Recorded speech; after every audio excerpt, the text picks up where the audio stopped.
그래서 6절까지 말씀입니다.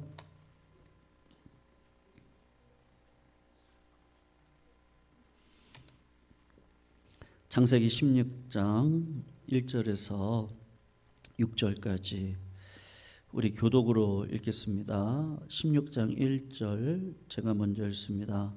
아브라함의 아내 사레는 출산하지 못하였고 그에게 한 여종이 있으니 애굽 사람이요 이름은 하갈이라.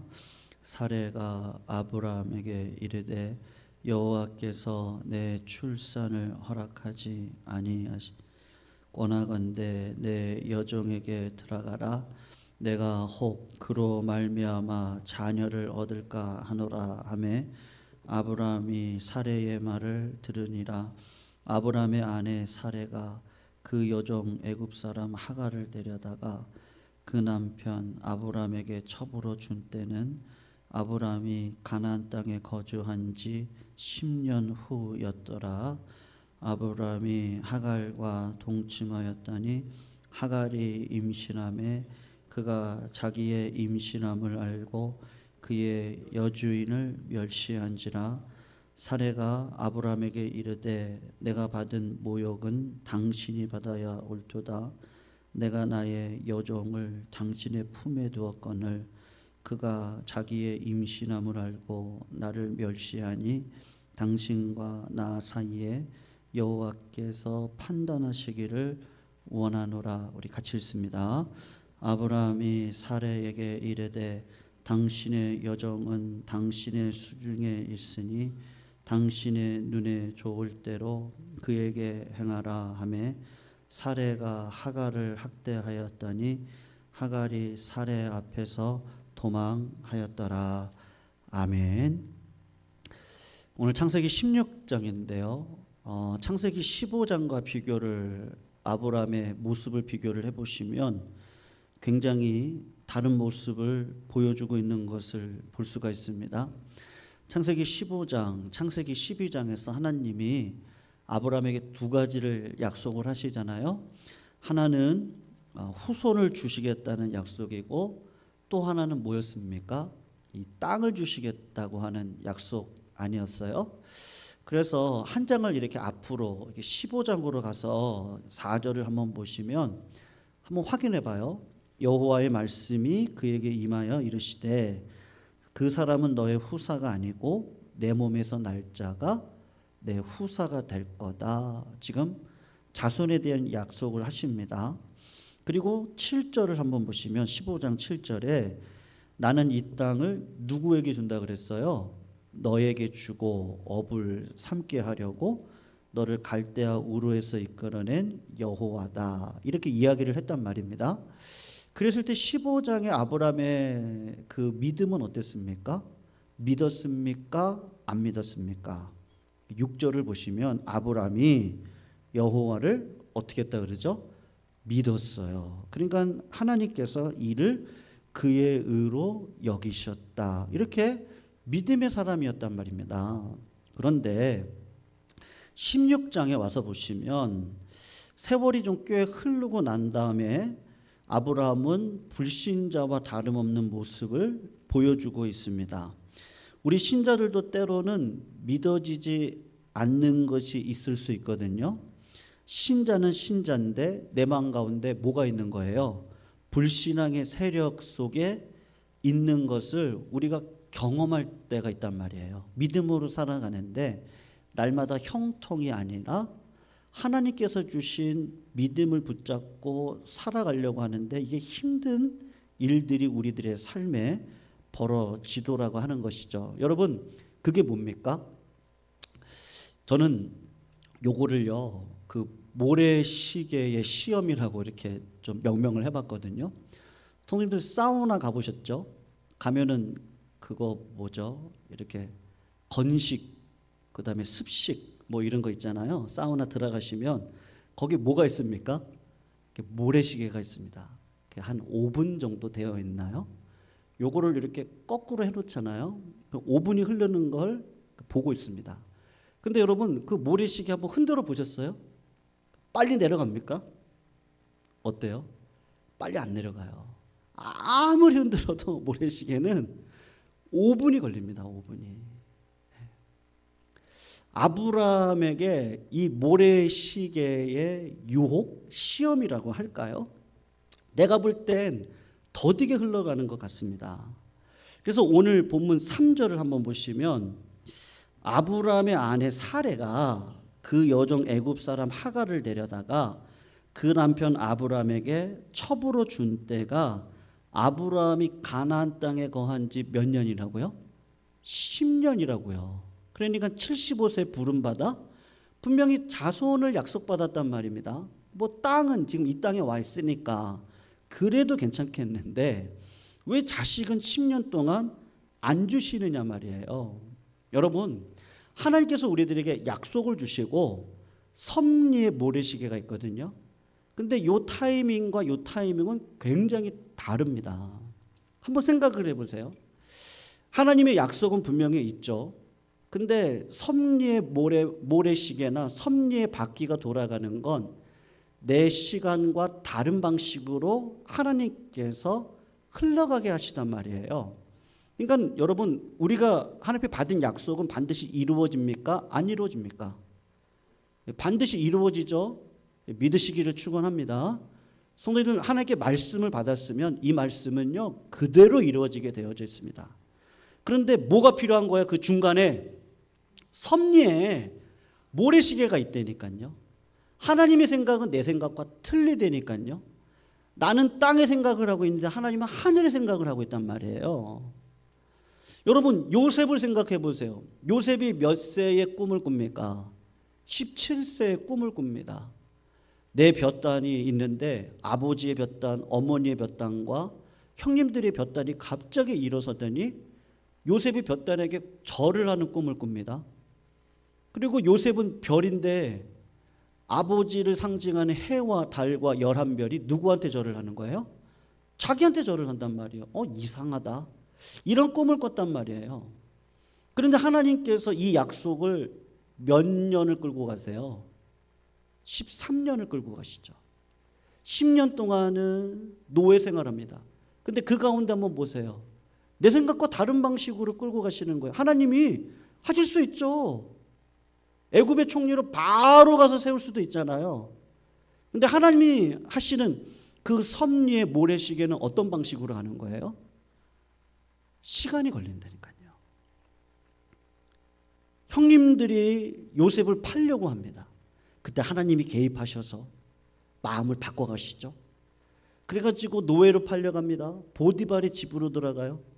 거기서 보디발 안에 유혹을 받습니다. 유혹을 이겼는데 오히려 어디로 들어가요? 감옥으로 들어가거든요. 감옥에 들어가서 오히려 꿈의 은사를 받고 해석할 수 있는 권능을 받아서 그 꿈의 해석으로 말미암아 마침내 모래시계가 딱 13년이 되어졌을 때 하나님이 이걸 확 바꾸셔서 요셉을 어느 자리에 세워주시는 거예요? 총리의 자리에 세워주신단 말이죠. 다윗을 생각해 보세요. 다윗도 아마 15, 17살 어간에 기름 부음 받았어요. 근데 10년 동안 어떻게 해야 되는 인생을 살아갔죠? 사울왕에게 쫓겨다닙니다. 아니, 하나님께서 기름 부으셨으면 바로 왕으로 세우시면 얼마나 좋아요. 그런데 10년을 쫓겨다니고 그리고 고생을 굉장히 많이 하죠. 광야를 헤매고 도망자 신세가 되어지고 입에서 침을 질질 흘리고 미친 척을 했던 경험도 하고, 하지만 다윗의 섭리의 모래시계가 다 내려오자 어떻게 되죠? 다윗도 하나님께 기름 부은 약속 그대로 왕이 되어진단 말입니다. 여러분, 왜 하나님께서는 이런 섭리의 시간을 저희들에게 두실까요? 여러분, 우리를 연단하시기 위함이란 말이죠. 성도님들, 우리가 그 섭리와 약속의 그 시간 차 사이에서 이 유혹에 넘어갈 때 유혹에 빠지는 몇 가지 이유가 있거든요. 하나님의 약속이 어떻게 된 거예요? 오래 흘러가는 거예요. 네. 오늘 새벽에도 요시야에 대한 말씀을 나눴는데요. 여러분, 우리의 신앙생활이 좌로나 우로나 치우치지 않고 살아가는 거란 말이에요. 예전에 어릴 적에는 그냥 내 신앙이요, 기도하면 응답받고, 진짜로 뭐 영향력 있는 인생을 살고 말이죠. 세상 속에서도 잘 되고 교회 안에서도 잘 되고, 건강하고 물질에 부요함이 있고, 그냥 날마다 기도하면 요단강 갈라지고 홍해가 갈라지고, 그런 게 신앙생활이라고 생각했어요. 근데 여러분, 우리의 신앙생활은 어떻습니까? 하나님께서 기뻐하시는 게 뭐예요? 그런 일 그렇게 많지 않아요. 오히려 믿음을 붙들고 살아갔던 사도 바울은 어떻게 했습니까? 세상 것을 그냥 똥으로 여겼다니까요. 오히려 하나님께서 주시는 은혜를 붙들고 하나님의 이끌림 안에 들어가 살아갔는데, 그분의 삶이 무엇이었어요? 고난의 연속이었거든요. 복 있는 사람은 악인의 꾀를 쫓지 않고 죄인의 길에 서지 않고 오만한 자리에 앉지 아니하고 오직 여호와의 율법을 즐거워하느니라. 악인은요, 요동하는 바람에 날리는 겨와 같습니다. 바람이 일로 불면 일로 날아가고 절로 불면 절로 날아가고, 의인은 어떻습니까? 요동하지 않습니다. 여러분, 하나님께서 기뻐하시는 믿음의 삶이 뭐죠? 좌우로 치우치지 않는 삶이거든요. 그렇지 않아도 이게 될 듯 말 듯, 살아날 것 같기도 하고 안 살아날 것 같기도 하고. 근데 여러분, 우리의 믿음은 어떻게 가는 거예요? 좌우로 흔들리지 않고 말씀의 뿌리를 딱 내리고 걸어가는 거란 말이에요. 근데 그렇지 않을 때 여러분, 뭐가 나타납니까? 왜 하나님은 안 해주실까? 하나님에 대한 원망, 그리고 합리화에 들어가겠죠. 오늘 2절을 한번 보시면, 사레가 아브라함에게 이르되 여호와께서 나의 생산을 허락하지 아니하셨으니. 이거 누가 지금 결정하는 거예요? 본인이 결정하는 거예요. 지금 나의 여정과 동침해라. 내가 혹 그로 말미암아 자녀를 얻을까 하노라. 여러분, 하나님은 누구를 통해서 아이를 낳게 하기를 원하시는데요? 사례를 통해서 낳기를 원하시는데, 시간이 흘렀다고 내 생각이 들어가서 당신이 내 종과 동침해서 당신의 씨가 그 여자를 통해서 나오니까, 여러분, 아브람도 어떻게 합니까? 4절을 보시면 여호와의 말씀이 그에게 임하여 이르시되 이 사람이 너의 후사가 아니라 내 몸에서 날 자가 내 후사가 되리라. 그러니까 여러분, 아브라함이 어떻게 하겠다는 거예요? 내 몸에서 나오면 되는 거 아니겠어요? 꼭 굳이 사라일 필요가 있겠어요? 그렇게 변명을 하는 거란 말이죠. 여러분, 불순종도 때로는 원하는 결과를 얻을 수 있거든요. 성도님들, 우리가 어떤 기도를 했을 때 하나님께서 응답을 주실 때가 있습니다. 모세가 반석을 향해서 하나님이 어떻게 하라 그러셨죠? 반석을 향하여 물이 나오라! 이렇게 하면 물이 나온다고 그랬잖아요. 근데 모세가 어떻게 했습니까? 반석을 향해서 지팡이로 2번을 때렸습니다. 그랬더니 물이 나왔어요, 안 나왔어요? 나왔다니까요. 불순종을 했는데도 하나님이 응답을 하시는 경우도 있단 말이죠. 근데 여러분, 그 축복은 하나님의 복이 아니고 징계가 될 가능성이 많아요. 성도님들, 하나님께서 축복을 부어주시는데 내 그릇이 요것밖에 안 돼요. 근데 여러분, 하나님의 축복은 무한대잖아요. 내 그릇이 요것밖에 안 되면 이거 그냥 흘러가는 거예요. 근데 내 마음이 하나님과 같은 그릇이면요, 하나님께서 계속해서 부어주셔도 어떻게 돼요? 그걸 담아낼 수 있거든요. 준비가 안 된 자에게 축복이 임하면 그 축복은 어떻게 됩니까? 하나님의 징계로 바뀌거든요. 성도님들, 성경에 보면 형벌이 있고 징계가 있습니다. 히브리서 12장 5절 6절 보면, 내 아들아 주의 징계하심을 경히 여기지 말며 그에게 꾸지람 받을 때에 낙심하지 말라. 주께서 그 사랑하시는 자를 징계하시고 그의 받으시는 이들마다 채찍질하셨다. 여러분, 형벌은요, 악인에게 하는 것입니다. 이거는 그냥 심판입니다. 근데 징계는 뭐죠? 이게 디사이플이거든요, 영어로요. 하나님께서 우리를 훈련하고 연단시키시는 거예요. 응답은 받았죠. 근데 여러분, 아브라함의 가정에 어떤 일이 일어납니까? 불화가 일어나는 거예요. 여러분, 오늘 4절을 한번 보시면 아브라함이 하갈과 동침하였더니 하갈이 어떻게 됐어요? 임신했고 그가 자기의 임신함을 알고 그 여주인을 어떻게 합니까? 멸시하는 거예요. 여러분, 우리 조선시대 때 숙종이 장혜빈이라는 여자를 얻었죠. 미모 때문에 얻었습니다. 그 여자가 궁녀로 들어가서 자녀를 낳게 되죠. 비천한 여자인데 아들을 낳으니까 이 장혜빈이 누구를 멸시해요? 중전을 멸시하잖아요. 성도들, 잠언 30장에 보면 세상에 견딜 수 없는 것 서너 가지가 있다고 하는데 그 중에 하나가 뭐냐면 계집종이 주모를 이은 것이라고 성경에서 이야기하고 있거든요.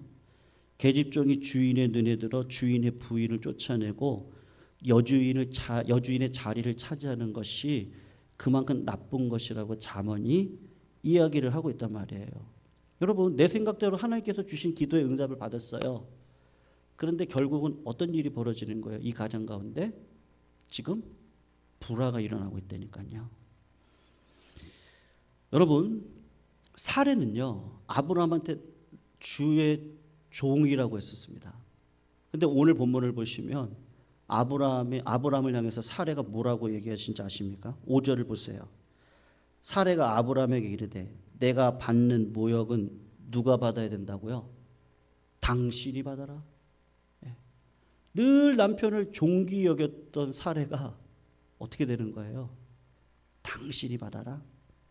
지금 이렇게 이야기를 하는 거예요. 여러분, 지금 사례가 책임 전가를 누구한테 하고 있는 거죠? 네, 남편한테 하고 있어요. 누가 제안했는데요? 여러분, 누가 제안했어요? 사례가 제안했잖아요. 그런데 갑자기 아이를 낳고 보니까 책임 전가를 누구에게 돌리겠습니까? 남편한테 돌리고 있습니다. 그러면 남편은 지금 어떻게 하고 있습니까? 책임을 회피하고 있거든요. 6절을 보세요. 아브라함이 사라에게 이르되 당신의 여정은 당신의 수중에 있으니 당신의 눈에 좋을 대로 그에게 행하라. 그랬더니 사레가 하갈을 학대하였더니 하갈이 사레 앞에서 도망했다. 그렇게 나오죠. 여러분, 그러면 누가 조정 컨트롤하면 되는 거예요? 아브라함이 가서 이 모든 것들을 해결하면 되잖아요. 그런데 지금 아브라함도 어떻게 하는 거예요? 책임을 회피하고 당신 손 안에 하갈이 있지 않느냐, 당신이 마음대로 해라. 그랬더니 어떻게 하죠? 하갈을 학대하고 결국에는 쫓아내는 겁니다. 여러분, 이 가정에 기도의 응답을 받았습니까? 못 받았습니까? 받았습니다. 근데 인간의 계획으로 이스마엘이 태어났어요. 여러분, 이스마엘도 아브라함의 씨예요, 아니에요? 씨인가요, 아닌가요? 씨 맞죠? 하나님이 어떻게 하세요? 긍휼히 여겨주세요. 네. 다음 주 금요일 날 살펴볼 내용인데요. 하나님이 하갈의 눈물을 귀하게 보세요. 그리고 하갈에게 돌아가라고 이야기하거든요. 하나님이 개입하셔서 이 가정을, 불화의 가정을 화목의 가정으로 하나님이 다시 들어와서 그 징계와 함께 회복의 은혜를 베풀어 주시는 거예요. 그런데 생각해 보세요, 여러분. 지금도 지금 가자지구 전쟁이 일어나는데 지금 1년이 넘었죠. 그 가자지구에 있는 그 아랍 사람들은 누구예요? 이스마엘이잖아요. 저 이스라엘은 유대 사람들, 이삭의 자손들 아닙니까? 지금도 그 전쟁은 일어나고 있는 거예요. 여러분, 그런 세대 속에 정말 우리의 마음 가운데 진짜 평안을 지켜주신 분은 누구밖에 없습니까? 예수님밖에 없습니다. 성도님들, 우리가 인생 살아가다 보면 이런 유혹에 넘어가 징계를 받을 때가 있습니다. 그럴 때 성도님들, 하나님께서 성도님들과 함께 주실 거예요. 그리고 하나님께 돌아오시면 하나님은 깊은 은혜 가운데 우리를 불러 주실 겁니다. 그리고 회복시켜 주실 거예요. 모든 길을 열어 주실 거예요. 기도의 응답을 허락해 주실 거예요. 내 삶의 고난을 하나님의 반석 위에 설 수 있도록 은혜를 베풀어 주실 거예요. 왜요? 하나님의 자녀니까요. 그러나 우리들의 삶에 여러분, 야고보서 1장 14절, 오직 각 사람이 시험을 받는 것은 자기 욕심에 끌려 미혹됨입니다. 욕심이 잉태한 즉 죄를 낳고 죄가 장성한 즉 사망을 낳는 거죠. 여러분, 우리가 유혹에 넘어가지 맙시다. 의인의 삶은 흔들리지 않는 삶입니다. 그냥 이럴 때 저럴 때 좌우로 흔들리지 마시고 오늘도 말씀 붙들고 믿음 안에 들어가 사시면 하나님께서 반드시 하나님의 때에 갚아 주실 줄로 믿습니다. 우리 인간의 계획을 세우지 마시고, 여러분 어떠세요? 저도 우리 성도님들도 굉장히 고민될 때가 있잖아요. 근데 그런 거예요. 그런 거고요. 나는 흔들리지 않고 걸어가겠습니다. 그럼 하나님이 어떻게 하세요? 어차피 응답 받는다니까요. 하나님 해주실 거예요. 믿으시죠? 그런 하나님의 때가 있단 말이죠. 그 섭리를, 성령의 열매 가운데 뭐가 있죠? 사랑, 희락, 화평, 그리고 네 번째가 뭐예요? 오래 참음. 여러분, 오래 참읍시다. 올라갈 때가 있으면 내려갈 때가 있고요. 내려갈 때가 있으면 올라갈 때가 있습니다. 울 때가 있으면 웃을 때 있습니다. 여러분, 하나님이 그 모든 것들을 책임져 주실 거예요.